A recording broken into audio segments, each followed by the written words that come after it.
नमस्कार दोस्तों, स्वागत है आपके अपने YouTube चैनल संस्कृत अड्डा पर। दोस्तों, अगर आप हमारे चैनल पर पहली बार आए हैं तो हमारे चैनल को सब्सक्राइब कर लें और साथ में जो घंटे वाला आइकन है इसे जरूर दबाएं, जिससे जो आपको हमारे आने वाली जो वीडियोज़ की नोटिफिकेशन मिलती रहेगी। और दोस्तों, वीडियो को लाइक, कमेंट और शेयर जरूर कीजिएगा और हमारे साथ अंत तक बने रहिएगा। दोस्तों, आज की जो वीडियो है इसमें हम करेंगे यहाँ पर CTET में जो 2019 में जो एग्ज़ाम हुआ था, जुलाई 2019 में 6 to 8 का, तो इसका जो क्वेश्चन पेपर है हम उसको करेंगे। और हम जो यहाँ पर CTET की जो है सीरीज़ कर रहे हैं, जिसमें हम अब तक के जितने भी CTET के क्वेश्चन पेपर हुए हैं इन सभी को करेंगे। और अगर आपने हमारी पहले वाली जो वीडियो नहीं देखी है तो इसे आप आई बटन पर क्लिक करके देख सकते हैं, या जो हमारे चैनल की प्लेलिस्ट है वहाँ पर जाकर अभी तक की जितनी भी वीडियो इन सभी को आप देख सकते हैं। पहले वाली जो वीडियो है उसमें भी हमने जो प्रीवियस ईयर का जो यहाँ पर CTET का क्वेश्चन पेपर था ये कराया था। और यहाँ पर जितने भी जाए CTET के क्वेश्चन पेपर कराए जाएंगे सभी जाए यहाँ पर महत्वपूर्ण रहेंगे, क्योंकि जो घूम फिर कर यही क्वेश्चन एग्जाम में पूछे जाते हैं। और अगर आप इन सभी क्वेश्चन पेपरों को हल कर लेते हैं तो आप जो है CTET को आसानी से जो है पास कर पाओगे। तो सभी क्वेश्चन यहाँ पर ये महत्वपूर्ण आएंगे। तो हमारा जो यहाँ पर क्वेश्चन है, पहले जो है इसमें दो भागों में बटा हुआ होता है। और पहला जो भाग है इसमें यहाँ पर ये गद्यांश दिए गए हैं, 1 से लेकर 9 तक के जो है इसमें क्वेश्चन पूछे जाएंगे, जो आपने गद्यांश में से पढ़कर छांटने हैं।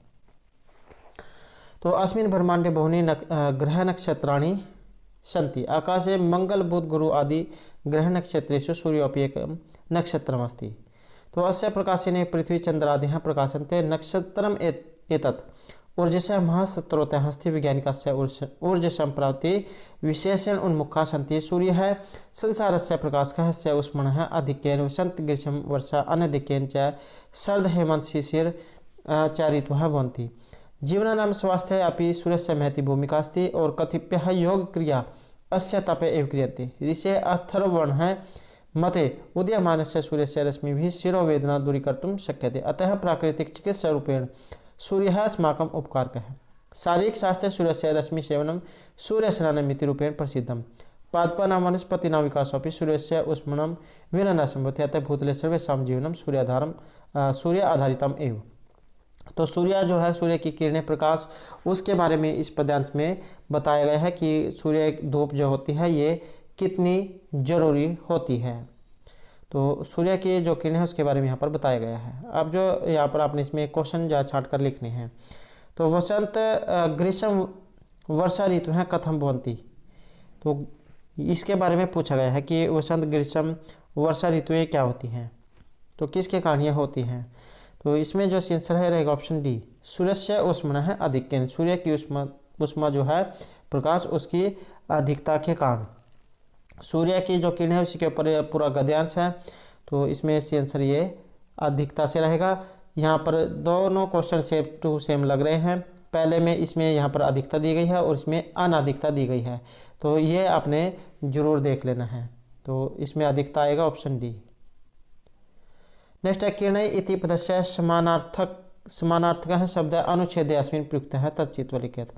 ये जो यहाँ पर किरणा जो शब्द आया है इसका समानार्थक शब्द आपने इसमें बताना है कि इसका इसी के मिलता जुलता शब्द इसमें से कौन सा आया है। तो ये जो यहाँ पर रश्मि जो आया है यह इससे मिलता जुलता है, तो रश्मि जो है इसका अर्थ किरण होता है। नेक्स्ट है उपकारम करोति इत्यस्य कृते का शब्द अनुच्छेदे अस्मिन् प्रयुक्तः तच्चित्वा लिखत। ये जो उपकार शब्द आया है इत्यस्य कृते, इसके लिए इसमें ये जो अनुच्छेद जो आया था गद्यांश, इसमें कौन सा शब्द इसके लिए आया है, उपकारम करोति के लिए। तो इसके लिए आया है यहाँ पर उपकार कहें, उपकार कहें जो इसका अर्थ होता है उपकारम करोति, उपकार कहें, तो ये इसका अर्थ यहाँ पर रहेगा।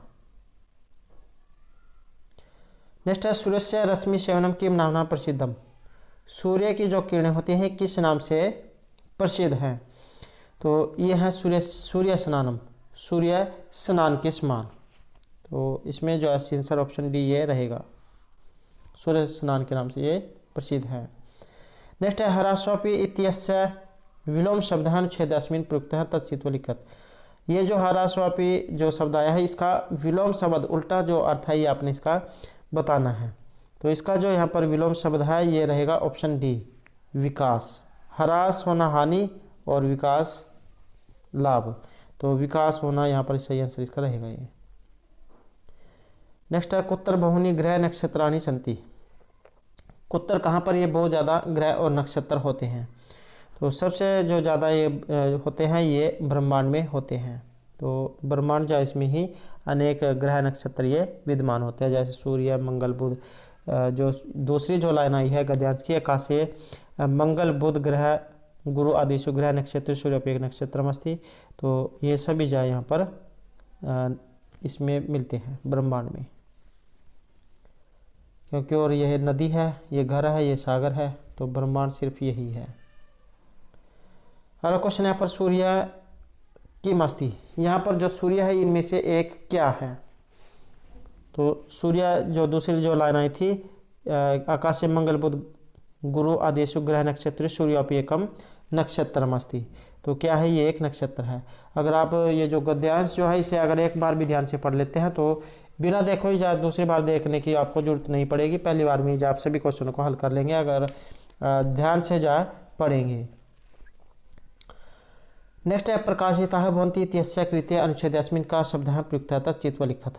प्रकाशिता भवति जो शब्द है इसका अनुच्छेद में क्या मतलब लिया गया है इससे, तो इसका जो प्रकाशिता भवति इसका जो अर्थ है ये लिया गया है प्रकाशन्ते से, प्रकाशित होते हैं। नेक्स्ट है सूर्यस्य ऊर्जसम प्रतीके उन्मुखा सन्ति। सूर्य की जो ऊर्जा है उसके प्रति उन्मुख इनमें से किन्हें माना गया है, तो यह माना गया है यहाँ पर वैज्ञानिकों को। तो सूर्य की ऊर्जा के प्रति वैज्ञानिक उन्मुख होते हैं क्योंकि सूर्य ऊर्जा का सबसे बड़ा स्रोत है। तो अब जो है यहाँ पर ये जो गद्यांश आएगा, दो भाग जो है इसमें होते हैं। तो जो पहला जो पार्ट है, अगर आपने एग्जाम में पहला पार्ट फिल किया हुआ है ऑप्शन में, तो पहले वाले में एक गद्यांश आता है और एक पद्यांश आता है, और अगर आप दूसरे वाला भाग फिल करते हैं तो उसमें दोनों ही गद्यांश आते हैं। तो ये जो है जब फॉर्म भरते हैं उस समय आप जरूर इस बारे में देख लिया करें कि कौन सा आपने भाग भरना है। पहले में एक गद्यांश पद्यांश आता है और दूसरे में दोनों ही गद्यांश आते हैं। तो गद्यांश जो है ज़्यादा आसान होते हैं, तो आप ऑप्शन 2 जो है उसमें फिल किया करें। तो इसमें यहाँ पर एक गद्यांश है, न पृष्ठ कस्यचित् ब्रूयात् न च नेत पृच्छतः जनानापि मेधावी जड़ावलोकम आचरेत। और वित्तम बंधु वह कर्म विद्या भवति पंचमी एतानि मान्य स्थानानि गृह यद उत्तरम। ये जो यहाँ पर 5 वस्तु ये जो चीज़ बताई है, धन, अच्छे सगे संबंधी, आयु, कर्म, विद्या, तो ये 5 वस्तु यहाँ पर बताई गई है। एतानि मान्य स्थानी गृह यद उत्तरम, तो इन्हें उत्तम यहाँ पर इसमें बताया गया है। नेक्स्ट है विषादपि अमृतम ग्राह्य बलादपि सुभाषितम अमित्रादपि सद वृतम अमेध्यापि कांचनम। कि जो विष जो होता है उससे भी अमृत को ग्रहण कर लेना चाहिए, और कोई छोटा लड़का भी है अगर उससे भी अगर कोई अच्छी बात आपको सीखने को मिलती है तो उससे भी ग्रहण कर लेनी चाहिए, और अमित्र से भी जो अच्छी बात ग्रहण कर लेनी चाहिए, और अमेध्यापि कांचनम, और अशुद्ध जो होता है और अशुद्ध से भी शुद्ध ये ग्रहण कर लेनी चाहिए। नेक्स्ट सर्वेशमपि शोचनामर्थ शोचम परम समृतम यो अर्थे सूचि स ही सूचि न मृदुवारी सूचि ही सूचि।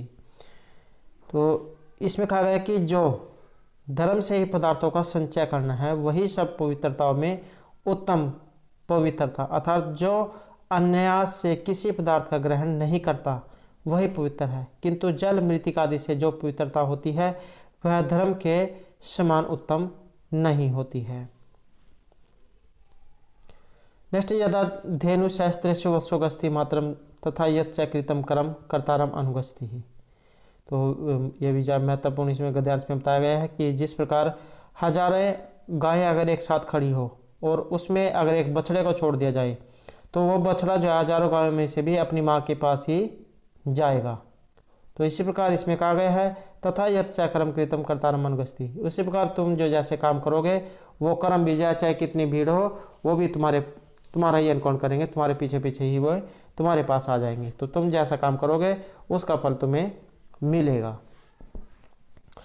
तो ये जो यहाँ पर जो पद्यांश है, अभी इनमें से क्वेश्चन छांट कर आपने ये फिल करने हैं। तो यहाँ पर 10 से लेकर 15 तक क्वेश्चन है, ये आपने इसमें से फिल करने हैं। तो वित्तम बंधु वह कर्म विद्या इति एसु पंचमी का, तो इसमें वित्त हो गया धन, बंधु अच्छे सगे संबंधी हो गए, आयु होगी, कर्म हो गया, विद्या। तो इनमें पांचवा क्या रहेगा? तो ये जो पांचवा है इसमें ये विद्या को माना गया है। तो विद्या इसमें 5वें नंबर की है।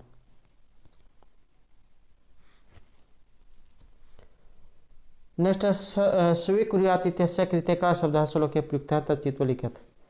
स्वीकुर्यात जो आया है इसका मतलब बताना है, इस यहाँ पर क्या लिया गया है श्लोक में।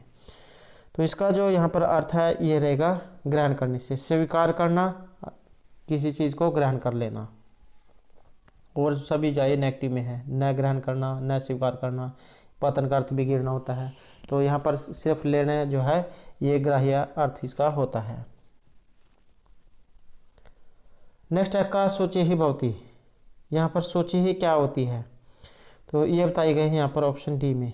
अर्थ है सूची अर्थात पवित्रता। पवित्रता ही शब्द के अर्थ की शुद्धता होती है, क्योंकि सभी शुद्धताओं में अर्थ की शुद्धता परम समन्वय मानी गई है। नेक्स्ट है अगस्ती इति पदस्य विलोम शब्द है। अगस्ती का अगस्ती होता है आना, अब इसका विलोम आने का जाना। तो जाने का इसमें क्या कहेंगे? गस्ती, गम धातु है यहाँ पर, और लट लकार प्रथम पुरुष एक वचन गस्ती, इसमें पट धातु है, इसमें धातु है। तो गस्ती आना जाना, अगस्ती आना, गस्ती जाना। नेक्स्ट है अपृष्ट है इति अस्य कृते का शब्द श्लोके प्रयुक्त तच्चित्व लिखत। अपृष्ट है यहाँ पर दिया गया है, तो इसका अर्थ बताना है, का शब्द श्लोके प्रयुक्त है, इसका मिलता जुलता शब्द इसमें क्या लिया गया है श्लोक में? तो यह लिया गया है यहाँ पर इसमें ऑप्शन डी, अपृष्ट है न पृष्ठ है। और कई बार एग्जाम में इसी का जो वो आ जाता है समास, तो न तत्पुरुष समास इसमें माना गया है। जैसे अपुरुष आपने देखा होगा, अब्राह्मण अपुरुष है। नेक्स्ट है जानातापि इत्यस्य विलोम शब्द है। इसका ये शब्द आया है और इसका विलोम शब्द उल्टा अर्थ आपने बताना है।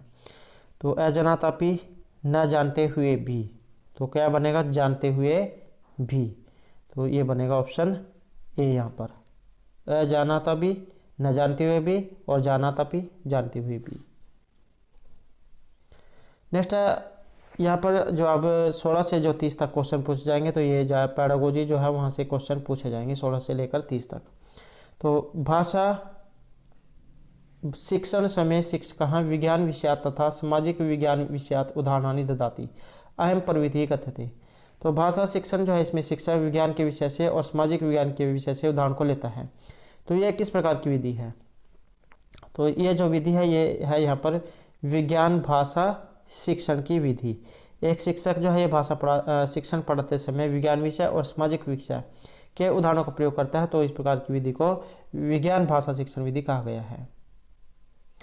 नेक्स्ट है भाषादिगम विशेषम ज्ञानात्मकम परिप्रेक्ष्यम एतत् दृढ़यति यत्। तो ये किसके बारे में कहा गया है? ये कहा गया है यहाँ पर भाषा अधिगम की प्रक्रिया में अशुद्ध और सहजता के बारे में, कि भाषा जो सीखने के विषय में संज्ञानात्मक परिप्रेक्ष्य से यह विचार दृढ़ करती है कि भाषा सीखने की प्रक्रिया में अशुद्धियों का सहजता से बोध हो जाता है। तो बालक स्वयं नवीन विचारों के द्वारा जानने में सक्षम हो जाता है। तो भाषा अधिगम प्रक्रिया अशुद्धतया शुद्ध है सहजाता भवती। तो ये यहाँ पर आंसर इसमें माना गया है। नेक्स्ट है विद्यार्थिन है कार्य निष्पादने दुर्बलतायाः कारणं ज्ञातुं शिक्षका एकस्य परीक्षायाः प्रस्तुतं करोति सा परीक्षा कथ्यते।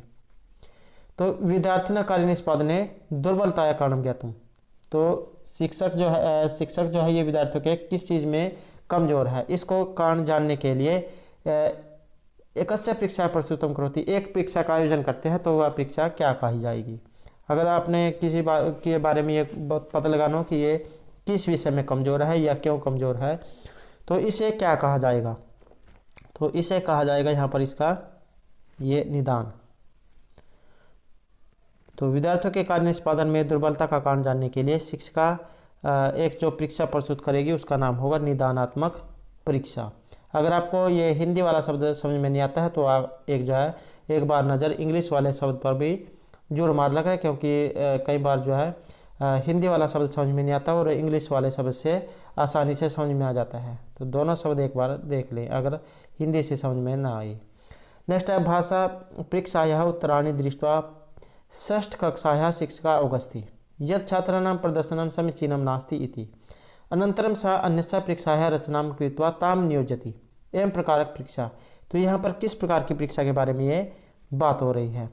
तो यह है यहाँ पर इसमें रचनात्मक परीक्षा के बारे में कि इसमें क्या कहा गया है कि शिक्षिका के द्वारा कक्षा 6 के भाषा परीक्षा के द्वारा यह जान लिया जाता है कि छात्रों का प्रदर्शन ठीक नहीं है। इसके बाद जब वह दूसरी परीक्षा की रचना करके पुनः उस परीक्षा का आयोजन करती है तो इस प्रकार की जो परीक्षा होगी उसे रचनात्मकता परीक्षा कहेंगे। फॉर्मेटिव टेस्ट, रचनात्मक परीक्षा। नेक्स्ट है क्वचिद भाषा शिक्षिका एकां कक्षां पाठयित्वा स्व दैनन्दिन्यां लिखति और छात्रेभ्यः भाषाक्रीडां बहु अरोचत। ते तस्यां क्रीडायां सक्रियभागं गृहीतवन्तः परन्तु तृतीयः समूहः अपेक्षितं प्रतिफलं न प्राप्तवान्। एतत् उदाहरणमस्ति।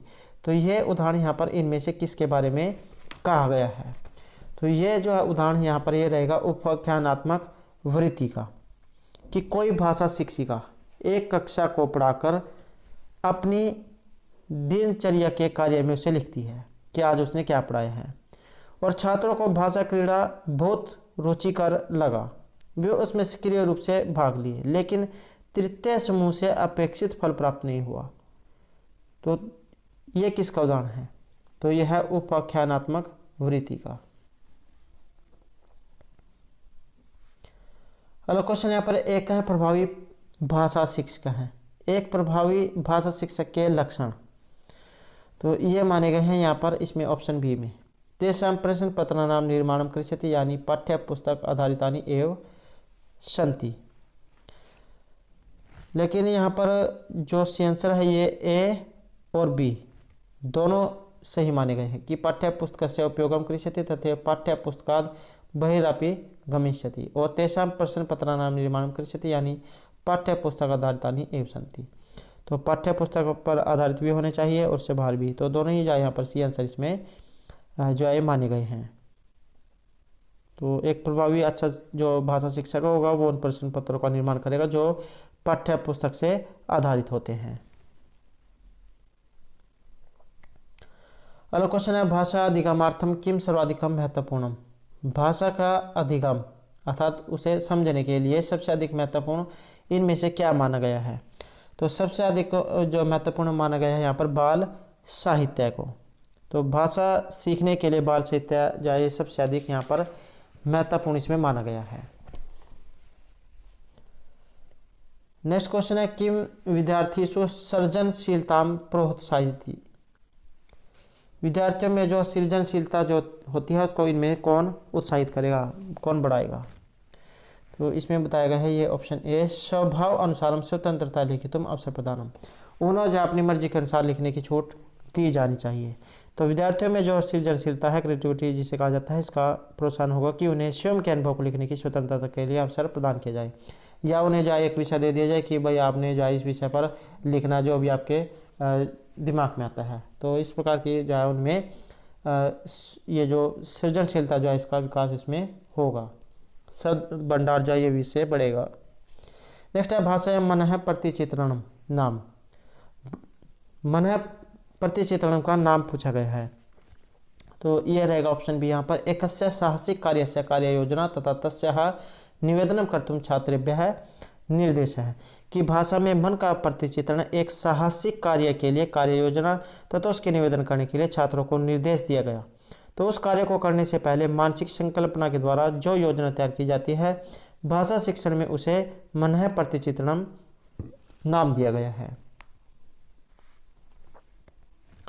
नेक्स्ट है लेखन कौशल विकास क्रमे किम सर्वाधिक महत्वपूर्ण। लेखन कौशल के विकास क्रम में सबसे अधिक महत्वपूर्ण इनमें से क्या माना गया है। तो लिखने के कौशल विकास में तो इसमें जो सबसे अधिक महत्वपूर्ण है ये माना गया है शुद्ध वर्तनी का होना। तो व्याकरण जो है उसमें सही होनी चाहिए, अर्थात जो भी शब्द आप लिखें वो इसमें शुद्ध होना चाहिए। तो शुद्ध वर्तनी यहाँ पर सी आंसर इसमें रहेगी। नेक्स्ट है विद्यार्थी है आनंदार्थम पठनम सामान्य पठन कौशल विकास है चाहे यस्मिन पठने उद्देश्य मस्ती तत्पठनम कहते थे। तो ये किस प्रकार का यहाँ पर पठन कहा गया है। तो यहाँ पर जो ये बात हुई है ये रहेगी ऑप्शन सी पश्चात पठनम की, पोस्ट रीडिंग।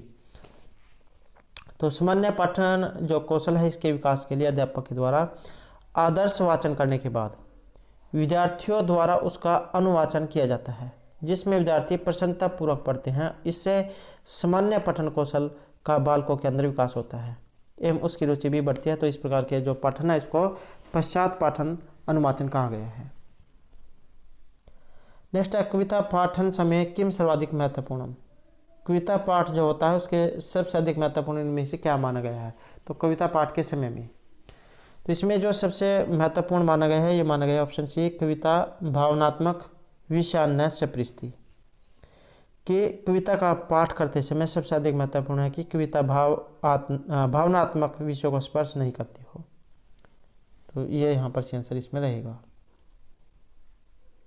नेक्स्ट है प्रतिवेदन लेखन शिक्षण समय शिक्षिका छात्रेभ्य वृत्तपत्र स्थितानि कानिचन प्रतिवेदनानि व्यतरत् प्रतिवेदन पठित्वा तदुपरि सब टिप्पणीं च लेखितुं सा निर्दिशति।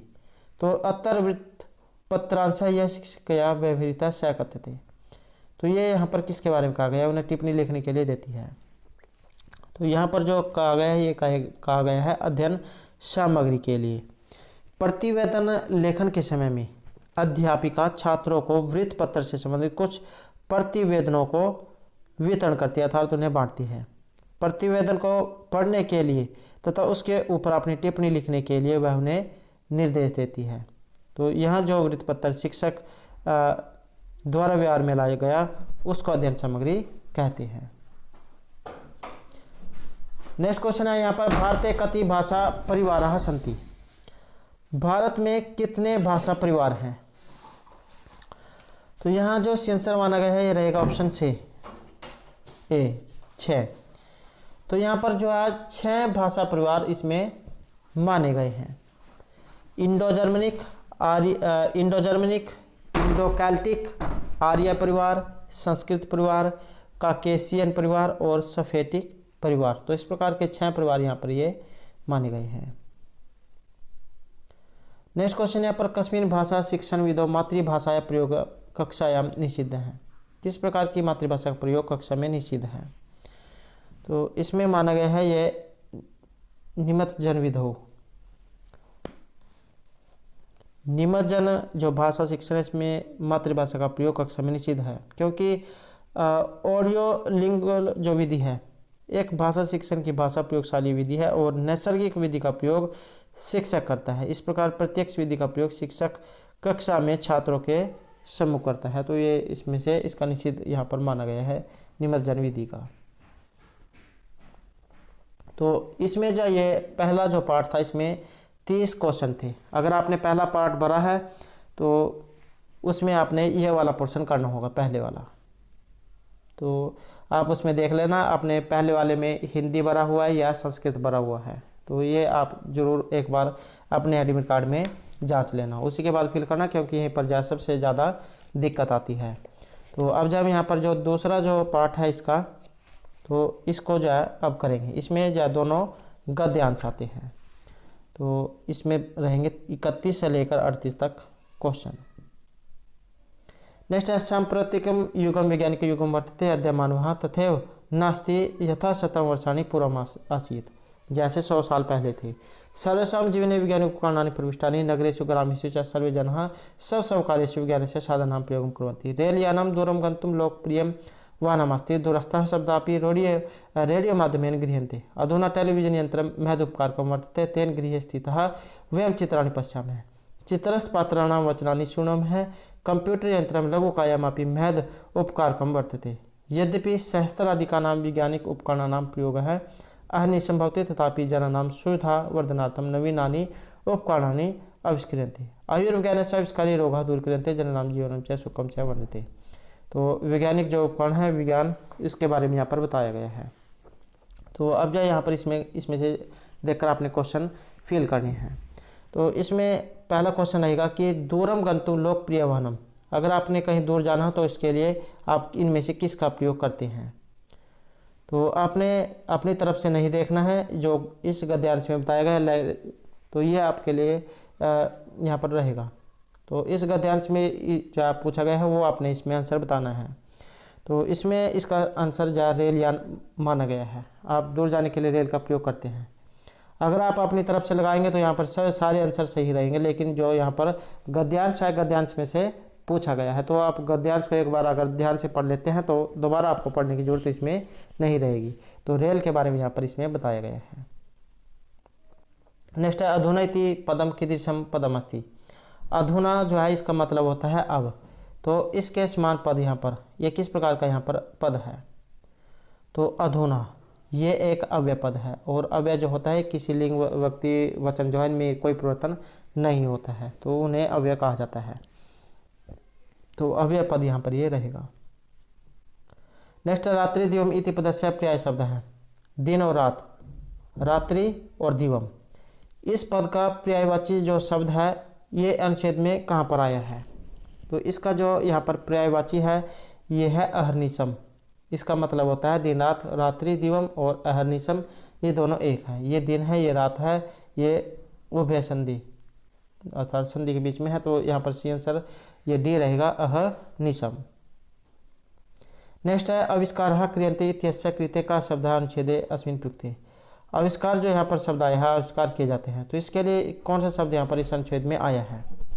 तो इसके लिए जो यहाँ पर प्रयोग किए गए हैं ये रहेगा आविष्क्रियन्ते। तो ये इसका भी अर्थ यहाँ पर आविष्कार करना होता है। इसका चित्रों का निर्माण करना, पशुओं को दौड़ाना, लड्डू खाना। तो यहाँ पर इसका सी आंसर ये ऑप्शन भी रहेगा, आविष्क्रियन्ते। नेक्स्ट है दुखम पदस्य विलोम शब्द अनुच्छेद अस्मिन् प्रयुक्त तच्चित्वा लिखत।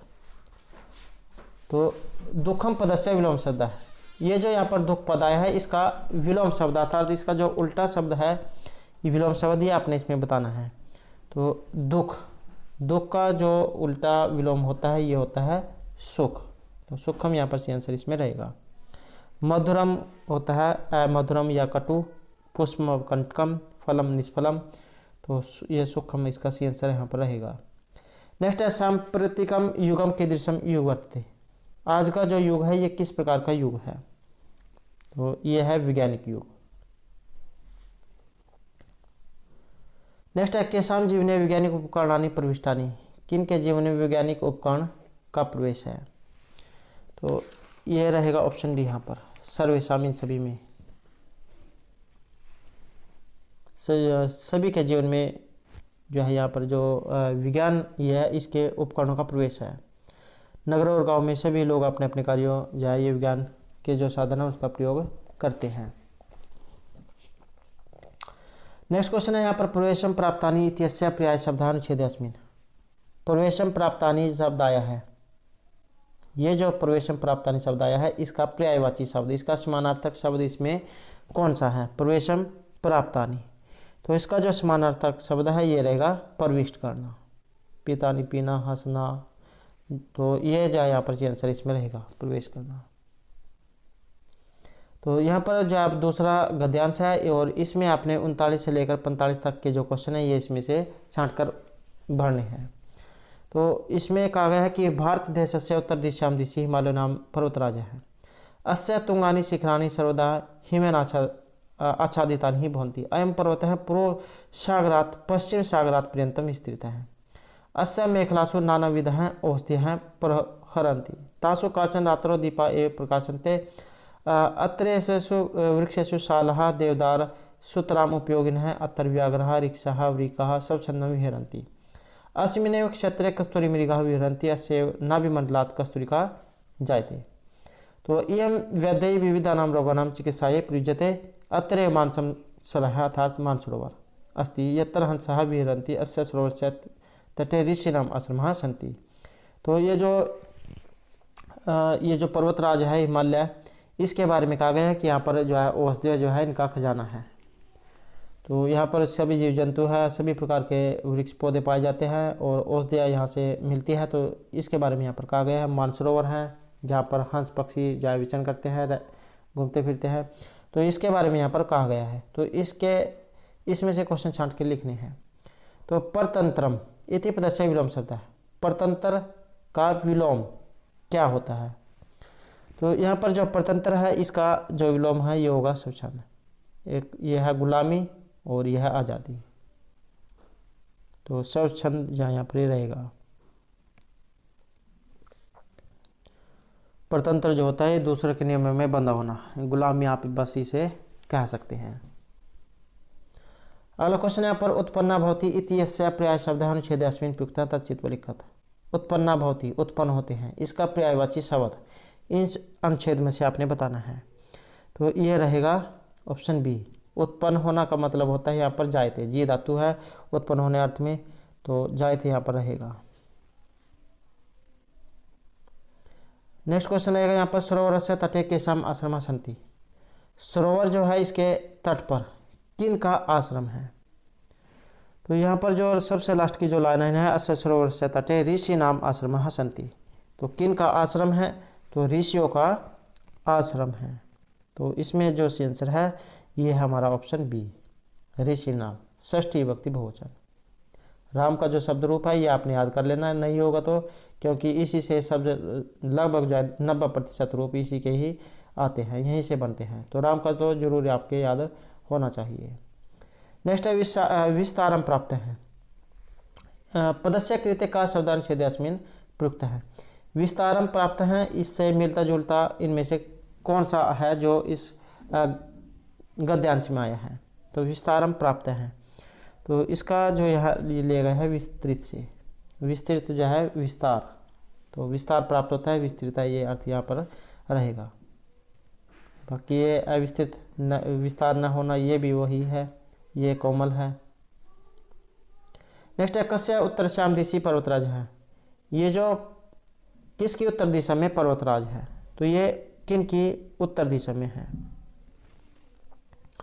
तो ये है भारत देश की। तो इसमें जो हमारा आंसर है ये है ऑप्शन डी। पहली जो लाइन है कि भारत देशस्य उत्तर श्याम दिशि हिमालय नाम पर्वतराज है। भारत देश की उत्तर दिशा में हिमालय नाम का पर्वतराज है। तो पहली लाइन है उसमें ही आंसर ये दिया गया है। नेक्स्ट है अस्य शिखराणि केन आच्छादितानि भवन्ति। इसके जो पेड़ पौधे हैं शिखर ये किससे ढके हुए हैं? तो ये किससे ढके हुए हैं? ये ढके हुए हैं हिम से, अर्थात बर्फ से ये ढके हुए हैं चोटियाँ। नेक्स्ट है विहारम कुर्वन्ति इत्यस्य कृते अनुच्छेदे अस्मिन् का शब्द प्रयुक्त है। विहारम कुर्वन्ति, विहार करते हैं अर्थात घूमते फिरते हैं। तो इसका अर्थ इसके जैसे मिलता जुलता है, इसका अर्थ जो है इस अनुच्छेद में क्या है? तो इसका अर्थ है यहाँ पर विहरन्ति, विहार करते हैं। विहारम कुर्वन्ति या विहरन्ति एक ही है, तो विहरन्ति यहाँ पर इसमें आएगा। नेक्स्ट है भारतस्य संविधानस्य अष्टम सूच्यां वर्तमान काले कति भाषा सन्ति। तो अब जो यहाँ पर जो पैडागोजी है वहाँ से क्वेश्चन इसमें पूछे जाएंगे। तो भारत का जो संविधान है इसकी 8वीं सूची से वर्तमान काल में कितनी भाषाएं ली गई हैं? तो ये है ऑप्शन बी, यहाँ पर 22 भाषाएं। तो 22 भाषाएं हैं। नेक्स्ट है छात्रैः विभिन्न परिस्थितीनाम् अवस्थानुकृतिं कारयित्वा शिक्षकः कक्षायाम् अकृत्रिम संवाद अवसरम् उपस्थापयति अनन्तरं तस्य अवस्थानुकृतेः काञ्चनम् अनुरूपीयमान् आहरति तान् च नियमान् व्यवहृत्य पुनरभ्यासं कारयति एवं सा पाठयति। तो ये किसके बारे में यहाँ पर पढ़ा रही है? तो पढ़ती पढ़ना, पाठ्यति पढ़ाना। तो किन के बारे में पढ़ा रही है? यह है निगमन विधि के बारे में। एक होती है आगमन विधि और एक होती है निगमन विधि। दोनों ही विधियाँ यहाँ पर महत्वपूर्ण है, व्याकरण के लिए ये आती हैं। तो निगमन विधि के बारे में यहाँ पर बताया गया है कि छात्रों के द्वारा विभिन्न परिस्थितियों की अवस्था का अनुकरण करवाकर शिक्षिका कक्षा में बिना किसी बनावट के अवसर को उपलब्ध कराती है और इसके बाद उस अवस्था के अनुकरण के लिए किसी अनुकूल नियम को लेकर आती है और नियमों को लेकर पुनः अभ्यास कराती है। तो इस प्रकार का जो अभ्यास है ये निगमन विधि से होता है। तो आगमन और निगमन दोनों ही महत्वपूर्ण है। यहाँ से दोनों विधियों में से एक क्वेश्चन जरूर आएगा।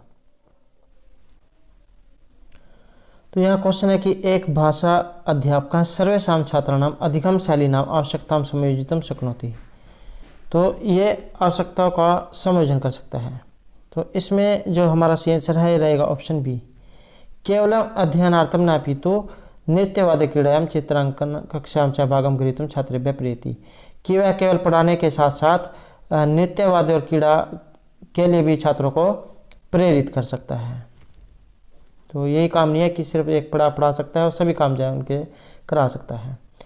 नेक्स्ट है भाषा अधिगम में सामाजिक वार्ता विनिमय महत्वपूर्ण भूमिका भजते। यह उक्ति ही कस्य। तो ये जो उक्ति है ये इनमें से किन की है। तो ये जो कथन है ये है वाइगोत्स्की का कि अधिगम में सामाजिक वार्ता विनिमय की महत्वपूर्ण भूमिका होती है। तो यह कथन वाइगोत्स्की का रहेगा। नेक्स्ट है संभाषण कौशल अत्यंत महत्वपूर्ण अस्ति। संभाषण जो कौशल है इसमें सबसे अधिक महत्वपूर्ण क्या है। तो संभाषण कौशल में महत्वपूर्ण माना गया है अलंकारिक भाषा को। नेक्स्ट है एकस्याः भाषायाः अधिगम समय छात्र हैं काम विशिष्ट समस्याम अनुभवति इति अवगन्तुं शिक्षिका यां परीक्षायां आयोजिति सा कथ्यते। एकस्याः भाषायाः अधिगम समय एक भाषा के अधिगम में छात्र काम विशिष्ट समस्या में अनुभवती किसी विशिष्ट समस्या का अनुभव करते हैं। तो इसको जानकर शिक्षक यह परीक्षा में आयोजित तो जिस परीक्षा का आयोजन करते हैं तो उसे क्या कहा जाएगा। तो उसे कहा जाएगा संवादात्मक परीक्षा। तो बालक एक भाषा सीखते समय विशेष समस्या का अनुभव करता है। उसको जानने के लिए शिक्षक जो परीक्षा आयोजित करता है उसे संवादात्मक परीक्षा कहा जाएगा। नेक्स्ट है यहाँ पर समविभाग विषय का उक्ति समीचीन। तो समविभाग विषय का उक्ति समीचीन है। तो इसमें जो आंसर है यह है ऑप्शन ए। छात्राणां कृतानां संग्रह ता सुरक्षितः स्थापनम एतस्य प्रमुखम प्रयोजनम। कि छात्रों की कृतियों का संग्रह और सुरक्षित स्थापना समविभाग विषय का प्रमुख प्रयोजन है। नेक्स्ट है सब उच्चारणम अस्ति विविधता। अपने उच्चारों की विविधता को क्या कहा गया है। तो इसे कहा गया है ऑप्शन ए यहाँ पर ध्वनि। स्वर उच्चारण करते समय ध्वनि में विविधता होती है। नेक्स्ट है वाणी गृहे अधिका न वदति किंतु विद्यालय बहु वार्तालापं कुर्वन्ति एतत् सोचति। वाणी जो है ये घर पर चुपचाप रहती है कुछ नहीं बोलती लेकिन स्कूल में बहुत बोलती है। तो ये किसका बारे में कहा रहा है या इसमें किसकी ओर इशारा कर रही है क्या सूचित करता है। यह रहेगा ऑप्शन सी। शिक्षक कक्षा अनुशासन विषय लक्ष्यम न ददाति।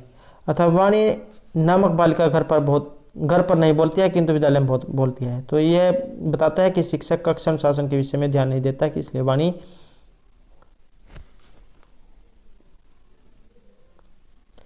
तो यहाँ पर विद्यालय। तो इसमें जो आंसर है ये रहेगा ऑप्शन ए कि वाणी घर पर नहीं बोलती लेकिन विद्यालय में बोलती है। और ये क्वेश्चन जो है बहुत बार CTET के एग्जाम में पूछा गया है। तो इसका ये रहेगा ऑप्शन ए कि विद्यालय तस्य विचाराणां स्वीकृति लभ्यते कि उसके विचार जो हैं ये विद्यालय में स्वीकार किए जाते हैं। तो ये यहाँ पर इसमें सी आंसर इसमें रहेगा। और ये क्वेश्चन बहुत बार CTET के एग्जाम में पूछा गया है।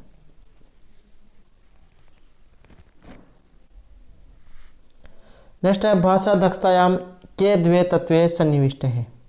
भाषा दक्षतायाम दो तत्व सन्निष्ठ है। तो ये कौन कौन से हैं। तो यहाँ पर जो दो तत्व माने गए हैं ये हैं द्रुतपठनम और क्रम वीक्षणम। शीघ्रता से पढ़ना और अगले क्रम के शब्दों को देखकर मस्तिष्क में अंकित करते रहना।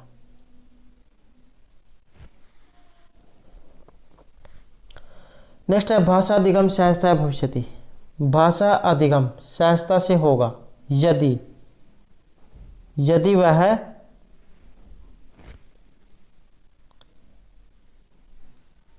पहला ऑप्शन में है कि परीक्षा न भवेत। सहजता से होगा यदि परीक्षा न हो, तो परीक्षा न हो ऐसा नहीं हो सकता। छात्रः भाषा प्राचुर्य वातावरण प्राप्नुहि, या लेखनात् पूर्व व्याकरण से अभ्यासार्थम अधिक समय दिए थे, या पाठ्य पुस्तकानि न पठन्ते। तो नेगेटिव जो है, नेगेटिव वाला क्वेश्चन कभी भी एग्जाम में नहीं हो सकता। तो ये दोनों तो आपने अगर आप एग्जाम दे रहे हो, अगर उसमें ये नेगेटिव बात कोई आई है तो नेगेटिव वाला बात कभी नहीं हो सकती। तो ये बात आपने जरूर याद रखनी है। अब जो है बचे यहाँ पर ऑप्शन बी और सी। तो भाषा अधिगम सहजता से होगा अगर छात्र भाषा प्रचुरता के लिए वातावरण अच्छा होगा। तो इसमें से आंसर ये ऑप्शन बी यहाँ पर रहेगा।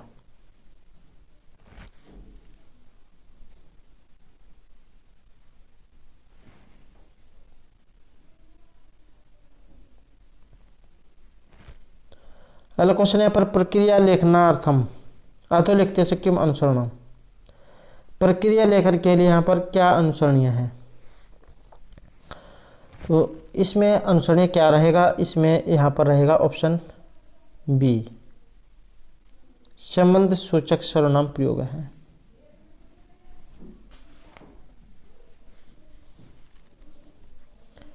नेक्स्ट है लेखनम अस्ति। तो ये दो स्थान है, ये फिल करने हैं। लेखन इनमें से क्या है? तो लेखन जैसे प्रक्रिया और हस्ताक्षर अभ्यास ये माना गया है। तो ऑप्शन बी यहाँ पर सी आंसर रहेगा। बालक पहले वाक्य को सुनता है, उसके बाद बोलता है। सुनना, बोलना, पढ़ना, लिखना, ये क्रम एग्जाम में सीटेट के पहला जो एग्ज़ाम हुआ था उसमें जो पूछा गया था। और DTPSB का एग्ज़ाम था जो हाल ही में, उसमें भी यह क्वेश्चन पूछा गया था कि इनका क्रम कौन सा होता है बच्चे का। तो बच्चा सबसे पहले कोई भी बात है उसे सुनेगा, उसके बाद बोलना शुरू करेगा, फिर पढ़ेगा, फिर सबसे बाद में लिखने का काम करेगा। सुनना, बोलना, पढ़ना, लिखना। लिखने का काम जो है सबसे बाद में बच्चा सीखता है। सबसे पहले सुनेगा, फिर बोलेगा, फिर उसके बाद पढ़ना सीखेगा, बाद में लिखना सीखेगा। तो इस प्रकार से जो इनका क्रम होता है। नेक्स्ट है छात्राणाम लेखन कौशलस्य आकलनार्थम शिक्षिका प्रमुखतया ध्यानं दद्यात्। छात्रों के लेखन कौशल का आकलन के लिए शिक्षिका को यहाँ पर ध्यान दिया जाना चाहिए। तो ये है ऑप्शन सी यहाँ पर विचारों की अभिव्यक्ति का। नेक्स्ट क्वेश्चन है पर पठन पूर्व कार्याणि सन्ति। पढ़ने से पूर्व के कार्य है। तो ये है ऑप्शन डी यहाँ पर कठिन शब्दानाम अर्थ सूचनम। तो कठिन जो शब्द है उनका अर्थ बताकर उनको सरल भाषा में बालकों को समझाया जाता है, जिससे बालक जब अनुवाचन करे तो कठिनाई का अनुभव न करे तथा उस शब्दों का अर्थ भली भांति जान लें। तो बालकों द्वारा पढ़ने से पूर्व अध्यापक के द्वारा आदर्श वाचन कराया जाना चाहिए। तो दोस्तों ये थे हमारे आज के यहाँ पर सीटेट में पहले वर्ष में जब पूछे गए प्रश्न। और अगर आपने अब तक हमारे चैनल को सब्सक्राइब नहीं किया तो सब्सक्राइब कर लें। और दोस्तों हम जो नेक्स्ट वीडियो है इसमें हम नेक्स्ट जो सीटेट का जो प्रैक्टिस सेट होगा उसको पूर्व वर्ष में जो पूछा गया पेपर होगा उसको हल करेंगे। तो हमारे साथ बने रहिएगा और हमारे साथ अंत बनने के लिए धन्यवाद।